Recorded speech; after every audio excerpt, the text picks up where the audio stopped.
Whenever we are discussing video codec, the first question arises is why do we need a video codec? Just imagine the amount of data needed to store uncompressed video, that is the raw video. A single frame of high definition, that is 1920 by 1080 video in full color, that is 4 bytes per pixel, is around 8.2 megabytes. At a typical 30 frames per second, each second of HD video would occupy approximately 250 MB. 1 minute of HD video would need around 15 GB of storage. A fairly typical 30-minute video conference would need about 447.9 GB of storage, and a 2-hour full movie would take almost 1.8 terabyte. So all this discussed, not only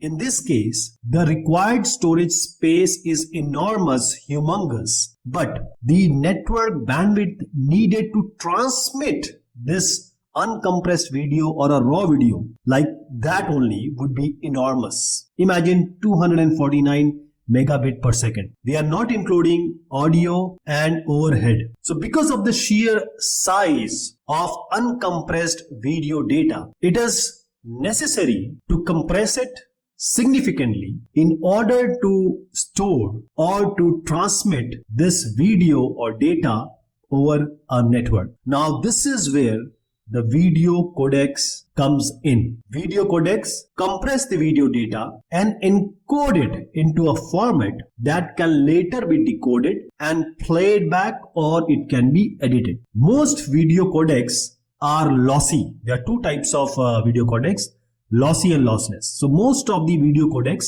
are lossy. That means the decoded video does not precisely or will not precisely match the original source video. Some details will be lost because it is lossy, and the amount of loss directly depends on the codec, how it is being configured. But if you take a general rule, the more compression you achieve, the more loss of detail and fidelity will occur. Some lossless codecs do exist, but they are typically used for archival and storage for local playback rather than for use on a network. What is a video codec? See, a video codec is a software or a hardware. So it can be a software or a hardware that compresses and decompresses the digital video. So this codec word is a hybrid word combining the encoder and decoder. People call it a compressor decompressor also. So device that only compresses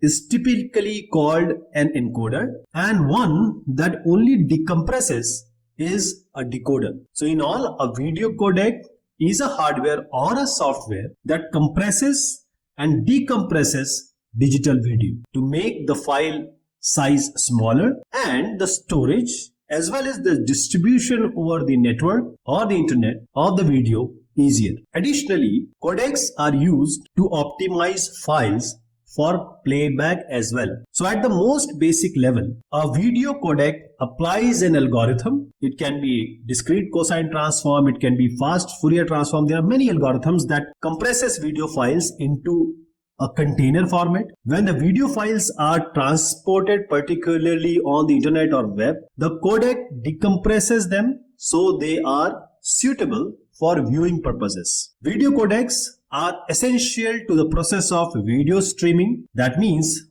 no codecs, no streaming media. There are two essential types of video codec, lossy and lossless, based on how exactly original captured image data is reproduced after the decompression. The compression is typically lossy. That means that the compressed video lacks some information present in the original video. As a consequence, decompressed video has lower quality than the original, which is the uncompressed video, because there is insufficient information, less information to actually reconstruct the original video.